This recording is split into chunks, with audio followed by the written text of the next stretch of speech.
Hoera, proficiat. Bravo. Bravo. Waar heb je dat liedje geleerd? Is dat van school? Ja. Ja? Prima. Bij de juffrouw in school? Ja. Het is juf, welke juf? Hoe heet... Sophie. Juf Sophie? Het is juf Sophie. Mirjam. Ja. En? Juf? Anja. Anja. Juf. 3 juffen. 3 juffen? Juf. En ook juf? Juf Nancy. Ja. Opvang. Ja. Welke kleur is dat? De theater. Goed. Welke kleur is dat? Heel. Welke kleur is dat? Roze. Roos. Zie avec moi. En welke kleur is dat? Blauw. Goed. En dat? Zwart. Zwart. Goed. En dat? Welke kleur is dat? Bruin. Bruin. Goed. Blauw. Goed. Oranje. Ja, zo snel, zo snel. Ah, wel, ik kan niet mis, hè. Julien, bonjour. Bonjour. Donc, nous sommes ici à l'accueil du musée de Tourcoing. Tout à fait. Tourcoing est une ville où tu as encore habité récemment. Jusqu'il y a 4-5 mois, tout à fait. Et tu scolarises ta fille à Requem, tout près d'ici, sur la Exactement. frontière. Alors pourquoi tu as fait le choix de la scolarisation en néerlandais pour ta fille, toi qui as habité récemment encore à Tourcoing? Il y a 2 raisons. Disons qu'il y a une raison un petit peu personnelle et familiale. C'est un peu du côté de mon père, donc mes grands-parents paternels étaient tous les 2 flamands du Westhoek français. Donc leur langue maternelle c'était le flamand, pas le néerlandais standard aujourd'hui, mais le flamand de France, le vieux Vlaamsch entre guillemets. Et puis malheureusement, comme à l'époque, c'est un petit peu mal vu de parler cette langue-là, c'était la langue du peuple. Donc ils l'ont pas transmise à mon père qui lui-même ne me l'a pas transmise. Donc il y a déjà un gros regret par rapport à ça. Ça c'était la première raison, et puis la deuxième raison, elle est un petit peu évidente aujourd'hui, c'est que je pense que c'est vraiment une opportunité pour les enfants. On est dans une région qui est frontalière de plusieurs millions de locuteurs néerlandophones, une région qui est plus prospère que notre région du Nord-Pas-de-Calais ou des Hauts-de-France aujourd'hui. Et malheureusement, les opportunités d'apprendre le néerlandais autour de Lille ou même un petit peu plus haut dans l'arrondissement de Dunkerque se comptent sur les doigts d'une main, j'ai l'impression. Et du coup, on a envisagé cette option pour offrir à Iris la possibilité d'apprendre ces 2 langues-là. On a rencontré des familles au travers justement les petits flamands bilingues, des familles qui avaient fait ce choix-là, qui ont pu nous rassurer sur les 2-3 petits doutes ou les 2-3 craintes qu'on pouvait avoir. Et puis on s'est rapidement rapproché de l'école, qui se trouve donc à Requem, donc c'est vraiment collé à Neuville-en-Ferrain, c'est à la frontière d'un côté avec la Wallonie et de l'autre côté avec la France. À quelle distance du centre de Tourcoing? C'est à moins de 10 km, on y a 10 minutes en voiture, c'est très rapide. Et donc c'est vraiment collé entre 2 régions francophones, donc il y a des petits-enfants wallons qui y sont et des petits-enfants français également, donc c'est pas la seule francophone de l'école. Et c'est ça qui est très rigolo, c'est qu'ils parlent néerlandais pendant les cours et puis il se peut qu'ils parlent français pendant la récréation. Mais l'enseignement, c'est bien 100% en néerlandais. 100% néerlandais, donc c'est vrai que c'était aussi un doute qu'on avait, parce qu'à Moucron, il y a des écoles qui proposent un enseignement bilingue, donc 50% français, 50% néerlandais. Mais en se rapprochant d'associations, en lisant un petit peu, on a vite compris qu'il n'y a vraiment que l'enseignement 100% néerlandais, qui offrait un nombre d'heures et une exposition à la langue suffisante pour qu'elle soit réellement bilingue, ce qui est notre but, notre but final. Et pas simplement qu'elle ait un bon niveau de néerlandais plus tard. Ton témoignage, Julien, est intéressant parce que tu habites dans la métropole lilloise. C'est la même configuration qu'en Flandre rurale, dans l'arrondissement de Dunkerque, sauf qu'ici, dans la métropole lilloise, de Comines jusqu'à Tourcoing, il n'y a pas le substrat flamand qu'on a entre Bailleul et Brédune. Donc c'est une démarche qui semble moins naturelle, parce qu'il y a moins le côté culturel. Oui, effectivement, alors, même si on dit toujours que Lille est la capitale des Flandres et qu'on peut voir des lions flamands un petit peu partout, la langue est moins présente, on voit moins de... Même ici, en creusant un peu, on se rend compte que le néerlandais a quand même laissé des traces autour de Lille, avec certains villages comme M, je pense à Verlinghem, il y a tout un tas d'exemples, mais c'est moins flagrant effectivement qu'en Flandre française, ou en tout cas dans le West Hook, l'arrondissement de Dunkerque. Donc c'est vrai que c'est une démarche très, très personnelle, on n'est pas nombreux à ça, c'est peut-être moins naturel que dans l'arrondissement de Bayonne ou Dunkerque.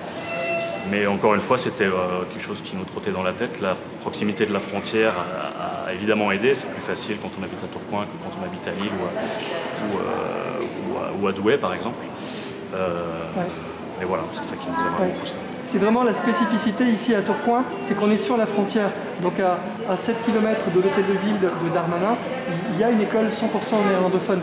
Et je pense que peu de gens à Tourcoing le savent, donc d'où l'intérêt de ce genre de vidéo, pour témoigner du fait qu'on peut scolariser les enfants en Flandre belge à quelques kilomètres et que c'est possible. Il y en a une, il y en a plusieurs même, puisque dans le seul village d'Orekem, il y a 2 écoles qui font partie du même groupe, qui proposent un enseignement 100% néerlandophone et qui accueillent des petits Français, des petits Belges francophones en tout cas. C'est la même directrice qui nous a reçus, qui nous a plutôt orientés vers l'école de Rekem du quartier Paladé, ce qui est un petit peu plus familial, on va dire, que celle du centre-ville. Donc c'est pour ça aussi qu'on a choisi celle-là entre les deux. Mais il y a plein d'autres écoles, à Menin, Comines, Wervik. Pour tous les parents d'enfants du nord de la métropole, on peut dire, oui. Cette option est possible, oui. C'est facile. Et pour toi, il y a aussi la dimension culturelle. Oui, tout à fait, parce que comme je le disais tout à l'heure, c'est quelque chose qui est important pour moi. Ce sont mes origines familiales, le côté paternel. Et puis j'ai la chance aussi d'avoir côté maternel des origines du sud de l'Europe. Donc je parle, moi, italien par les vacances en famille. J'ai eu l'occasion d'y vivre là-bas, de vivre aussi en Espagne. Donc j'ai la chance de parler d'autres langues. Malheureusement, je ne parle pas le flamand, mais je me rends compte à quel point. Et tu disais, Julien, une des grandes différences entre Tourcoing et Rekem et l'enseignement flamand, c'est notamment l'effectif par classe?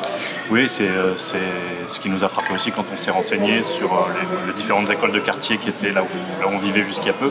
C'est qu'a priori, on parle facilement de 20 à 25 élèves pour une institutrice. Alors que là, la chance qu'Iris a dans l'école du Paradis à Rekem, c'est qu'il y a 2 institutrices quasiment tous les jours, pour à peu près 25 petits, plus une assistante qui est là pour les aider également. Oui. Donc, un meilleur encadrement et moins d'élèves par classe. C'est vrai que spontanément, quand on évoque l'enseignement flamand, on pense d'abord à la langue. Il y a aussi d'autres avantages, effectivement l'encadrement et le faible effectif, tout à fait. Et il y a également le cadre de l'école qui a joué, puisqu'on est, pour ceux qui connaissent un petit peu, c'est un petit village, Rekem, de l'autre côté de la frontière. Il y a des animaux à côté, donc il y a des moutons juste à côté de l'école que les enfants voient sans cesse. C'est un environnement qui est un petit peu plus paisible pour des enfants en bas âge. Oui, c'est le tout début de la campagne, juste en dehors de Tourcoing. Exactement. Donc on est à la sortie de Tourcoing, on peut s'y rendre facilement, que ce soit par l'autoroute de Gand, comme par les petites routes de Neuville-en-Ferrain, Rekem. Oui, l'immersion, voire même la submersion, comme dit Sophie Babot, on trouve très facilement sur internet son étude. Elle avait interrogé des parents, y compris de Tourcoing, qui mettent leurs enfants de l'autre côté. Elle avait interrogé les 2 cas de figure, enseignement bilingue à parité ou enseignement 100% néerlandais. Et elle parlait de submersion pour qualifier l'enseignement flamand. Et on se rend compte, quand on est des parents francophones qui ne parlons que français à la maison, qu'en fait c'est la submersion la meilleure solution, 100% en néerlandais. Là, elle est exposée suffisamment à la langue, Iris, toute la journée en néerlandais à l'école, donc 7 heures par jour, et avec ça, c'est bon. On se rend compte très facilement quand on va la chercher le soir à la garderie, que quand la personne qui s'occupe d'eux après les cours leur parle en néerlandais, qu'elle comprend tout à fait. Elle comprend très facilement, elle va chercher son manteau, elle va chercher son cartable. Elle répond un petit peu, alors c'est pas encore spontané en néerlandais parce que c'est encore assez récent, mais on voit que la compréhension est déjà. Oui, en guise de conclusion, j'imagine que tu recommandes ce choix aux autres parents de la métropole lilloise. Sans aucun doute, à tous les niveaux, je pense que c'est vraiment une chance pour les enfants. Là, au bout de 6 mois, malgré une coupure de 2 mois pendant les vacances d'été, on voit déjà qu'elle a pu acquérir la compréhension dans un premier temps. Elle commence déjà à s'exprimer avec quelques mots. Et je suis vraiment convaincu que c'est un cadeau qu'on a fait à notre fille et je le recommande à tout le monde. Et c'est gratuit, aucune difficulté administrative. C'est pas comme des écoles, il y en a une par exemple à Marc-en-Barœul, on va pas la citer, hein, pour apprendre l'anglais, qui coûte très très cher. Là, c'est des écoles gratuites à notre porte quand on habite à Tourcoing. C'est complètement gratuit, on est les bienvenus. Il y a des applications qui sont très faciles d'utilisation qui permettent de comprendre toutes les directives pour communiquer facilement avec l'école en néerlandais. Les Flamands comprennent le français pour la plupart, donc en cas de sujet très important, il n'y a aucun souci là-dessus non plus. Donc vraiment, n'hésitez pas de barrière, c'est très facile. Merci Julien. Dat is het laatste. Dat is het laatste kleurje, hè? Roze. Dat is een beetje moeilijk, hè? Oui, het is moeilijk. Dat is een beetje moeilijk, hè? Roze. Roze? Ja, dat is een beetje roze, hè? Het is een beetje roze. Ja, je kunt dat goed, hè? Ah,